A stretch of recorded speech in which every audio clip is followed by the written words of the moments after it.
Hello, welcome back to Star Citizen and the Intergalactic Aerospace Expo in the year 2019, and at the 8th and final date where we're talking about Origin.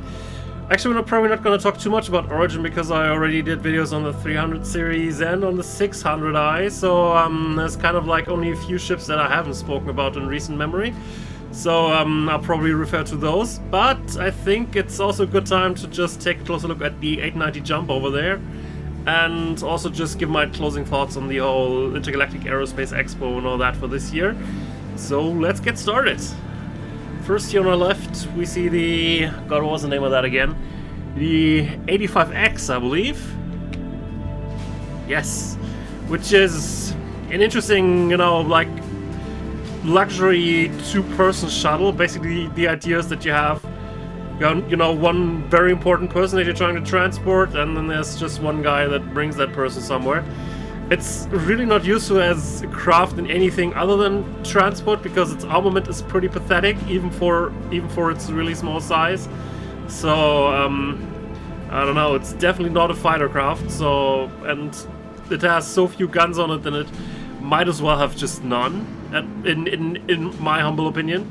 So yeah, it's that. It's kind of, it doesn't have really a well-defined role other than, personal transport / shuttle, which is a little bit disappointing for a ship, to be honest. If it's just go from place A to place B. I mean, it looks nice and all that, it has the defined Origin style, no question there, but that's about it. It's got style, It has like literally one function, and that's it. Speaking of vessels that have literally one function, let's talk about the M50 over here. A ship that I did own as my main ship for quite a while, if you can actually believe that. And it's been going through an interesting progression, I think, in some of the 1.x patches and the early 2.x patches. It was a pretty decent fighter craft in Arena Commander because it was very small, nimble. Yeah, it didn't have much armament, but fixed weapons were in a pretty decent state back then. And it was maneuverable enough that you could still hit stuff with fixed weapons. And time to kill was pretty low, so that if you did hit something, even if it's just a few guns, you probably were able to kill it pretty efficiently. So it did have an interesting niche there as kind of an interceptor light fighter craft.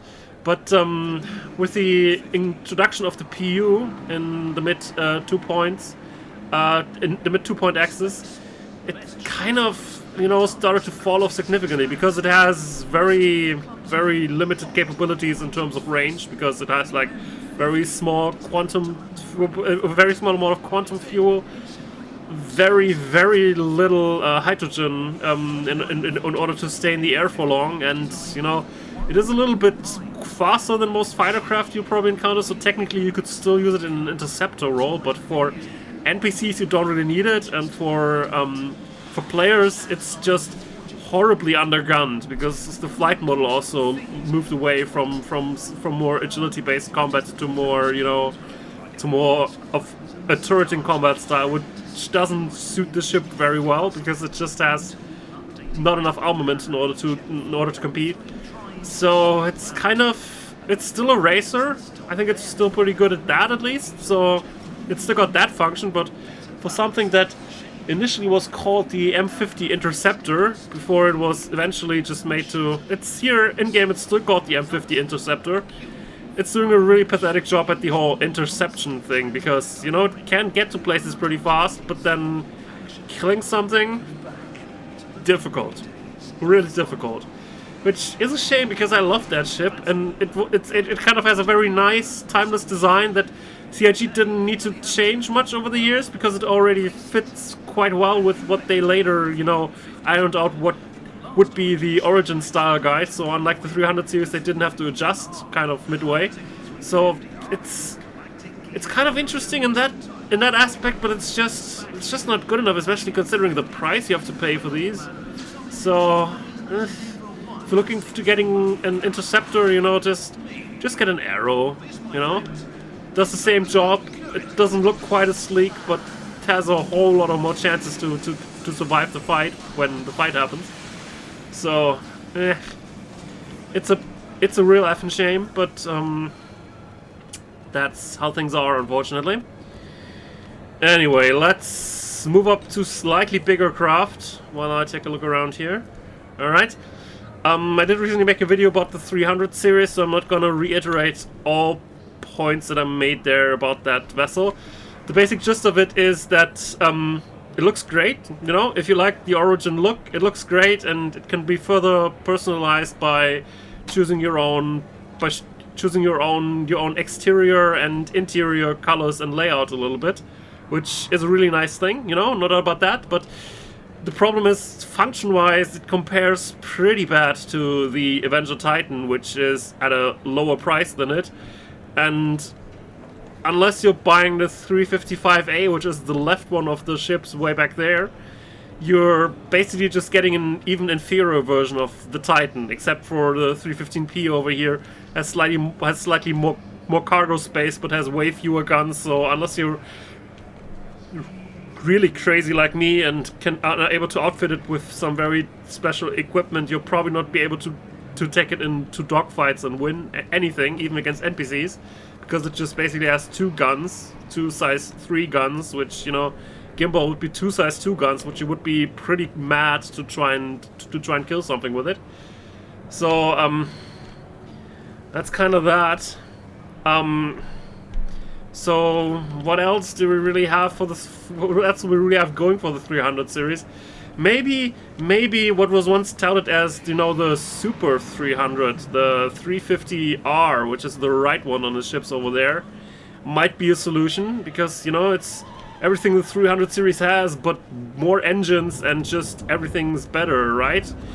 No. Apparently CIG thought that would be way too good, even considering that this craft is like about double the price of most of the other craft. And god damn it, I don't want to, if I decline once, Jesus. Basically it does have 2 engines, but it's a lot less, but that's a lot less of an advantage than it used to be at some point in the past. And it basically goes down to the same armament that the regular 300 has, and doesn't have the upgrades that the 325A has. So again, you lose a little bit of firepower, and you gain, what, a little bit higher top speed. Yes, this craft does function really well as an interceptor if you really want to build it for it, no doubt about that, but you know, the price is so freaking unbelievable that, you know, just having a glorified interceptor that can also carry boxes if you want it, it's not something I'd really recommend. And also it's kind of a limited ship, which means unless you buy it at a sale during times like these currently, you're not even able to get it for whatever reason, because it's, you know, it's a luxury limited spacecraft for whatever reason. Yeah, probably not worth it. Anyway, but the same problem kind of, in my opinion, also has the 600 series, which, you know, I also did a video about recently, and my opinion basically boiled down to, you know, it functions great, and the interior is a little bit weird and messed up, but generally the functionality is better than you'd probably expect it to be. It's basically, if you know what to expect from a Constellation, then it's this, but slightly bigger, a little bit less firepower, but a lot more defense, just based on the fact that it has a large shield instead of 2 medium shields, which is a significant difference. So it's a pretty decent all-purpose ship, all things considered. But it's, you know, it's really big, which you have to get used to be able to fly such a ship effectively.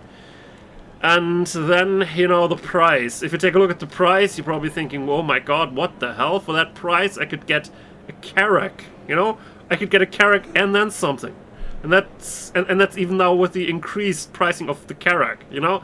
It's kind of one of the main issues that I have with Origin as kind of a manufacturer is, you know, I do like the design, but every time you try to buy one of these ships, you're just paying the kind of the luxury spaceship tax, where basically on top of what the ship would kind of cost function-wise, you also have to pay like what appears to be almost double the original asking price just because it's Origin and it looks fancy, which you know, is a really weird thing to get behind. And you know, I might rent one at some point just because it's hella fun to use, especially if the rent bug if the rent bug manages to persist for a while longer. But I can't see myself buying one of these for multiple hundreds of euros. Sorry, that's just asking a little bit too much for what this craft does.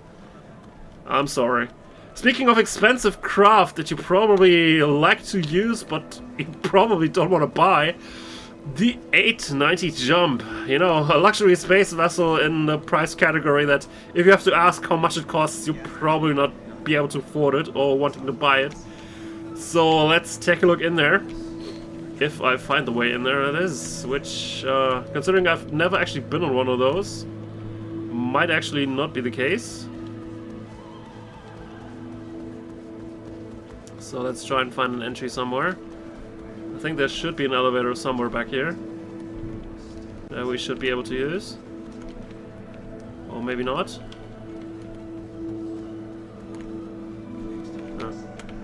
I thought one of these things should be an elevator.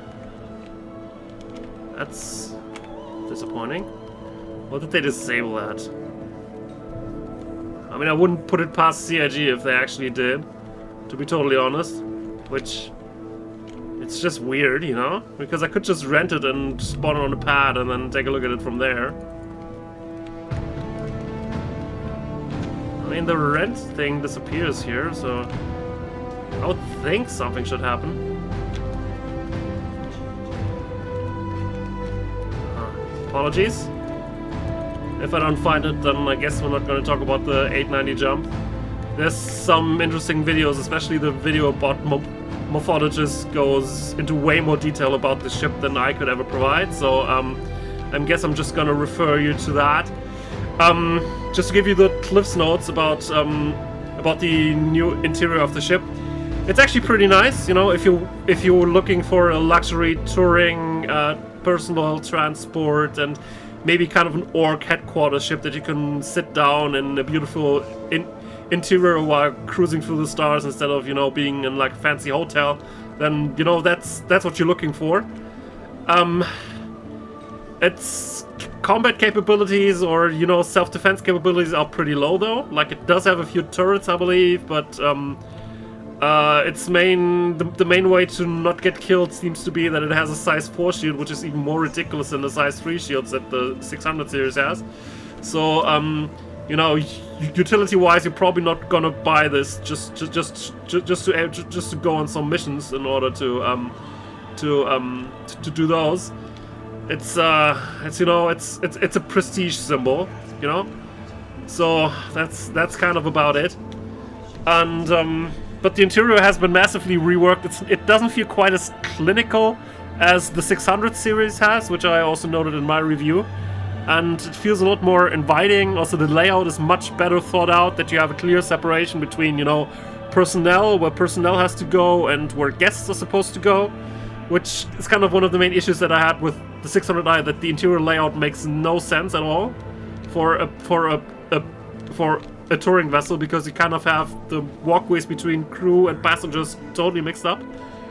So, it's got quite a few things right, you know. I probably wouldn't even dream of buying it because, you know, it's hella expensive, and I'm kind of more of a function over aesthetics guy. So there's that. But anyway, okay. Actually, I wanted to finish this talk somewhere in a beautiful conference room up there, but not being able to get up there, I guess we're just gonna sit out here somewhere.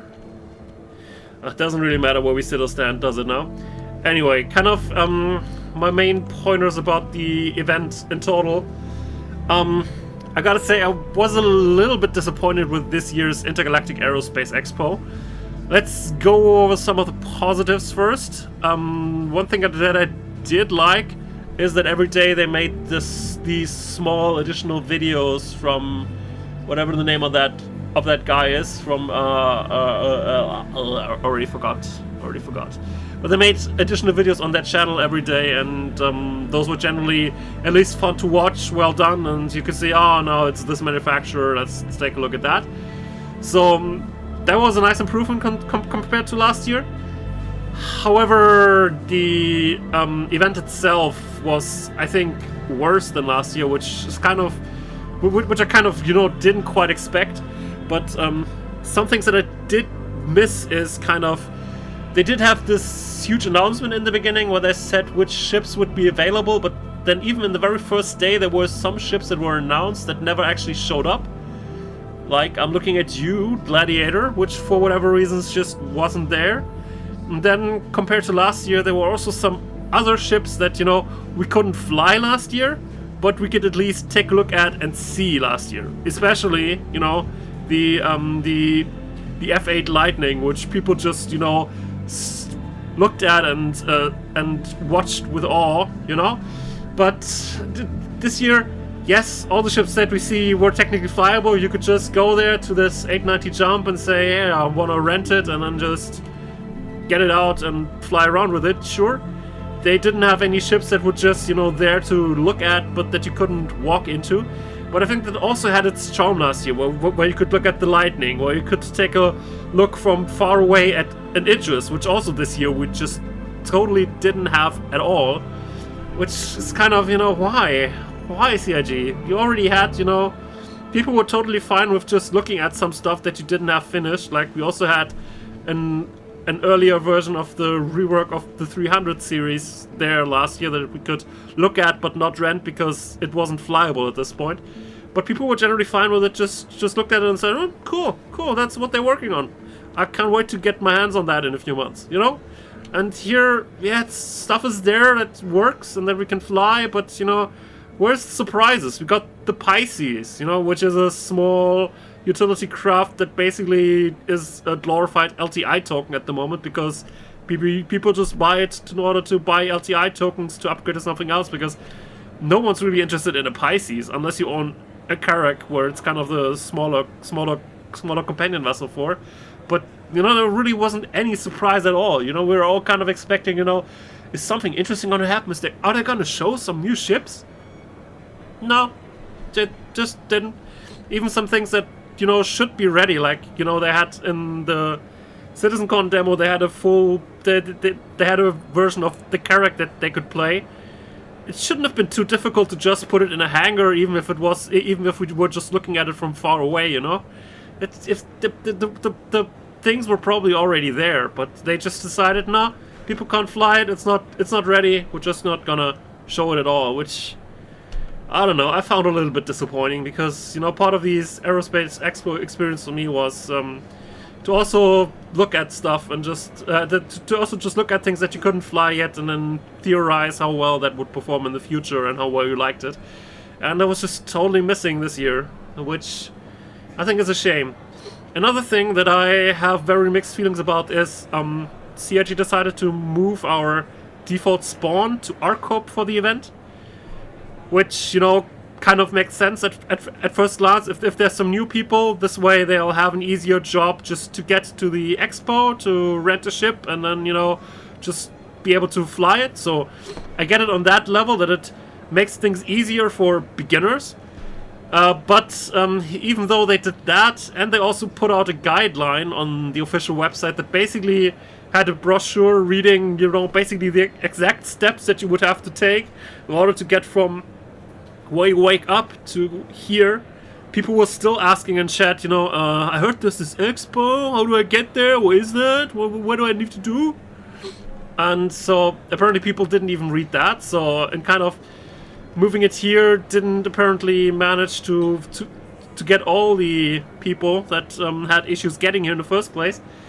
And it kind of bereft the community from just making a whole community event out of it, like we had last year. Like last year, they didn't move the spawn to Hurston, even though the expo was taking place there. Which, people like me said, "Oh, okay, no problem. There's probably going to be quite a number of confused people hanging around Port Olisar, not really know what's up. Let's just write messages in chat saying if they have questions or if they just wanna get on my ship in order for me to give them a lift back to Hurston and show them some things, people did that because people like me enjoyed talking about this game, obviously. So why did they make that change? Because this way there's this whole disconnect where people are just stranded here in Arco. Because, you know, imagine you're a new Star Citizen player that just got in here with the Aerospace Expo. Now you've rented a ship. Now, next question is going to be, so how do I get to fly that? Do I go in there and then the roof opens and it would just fly out?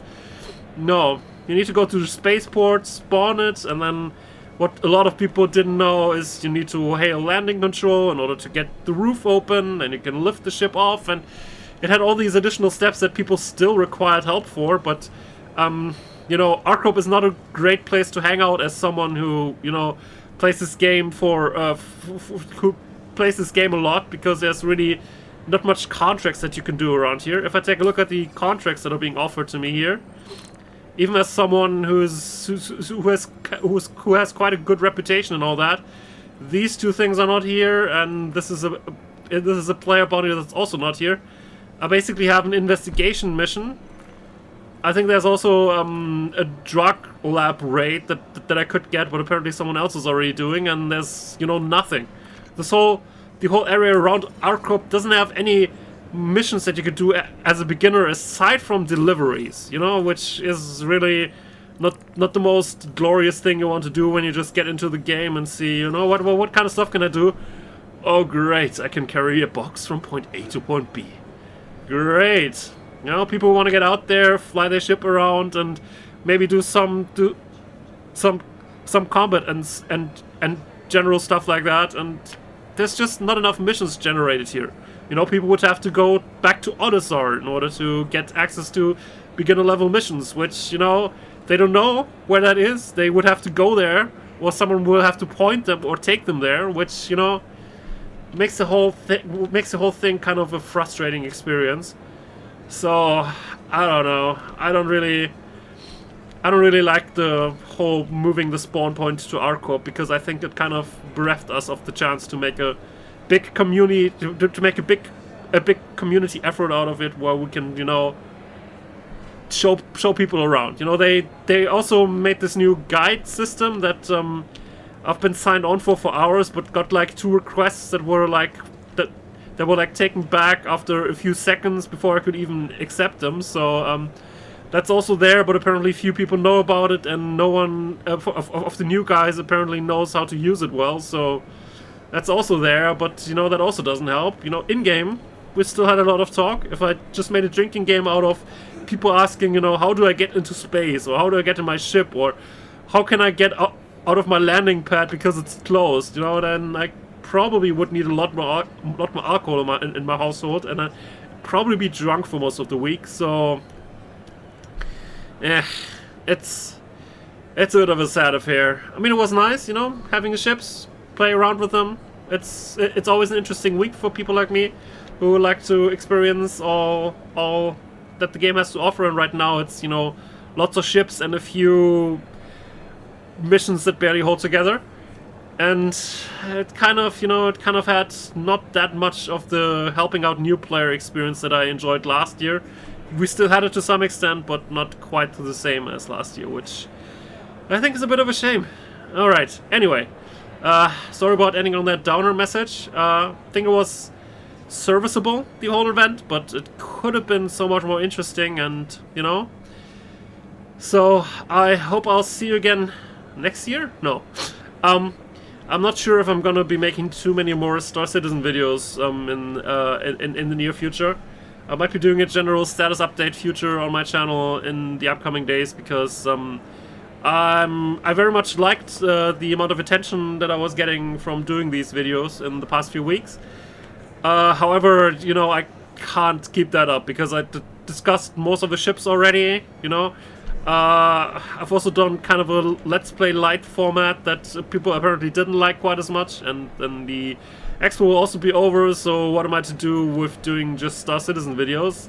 Probably not going to be something interesting, to be honest.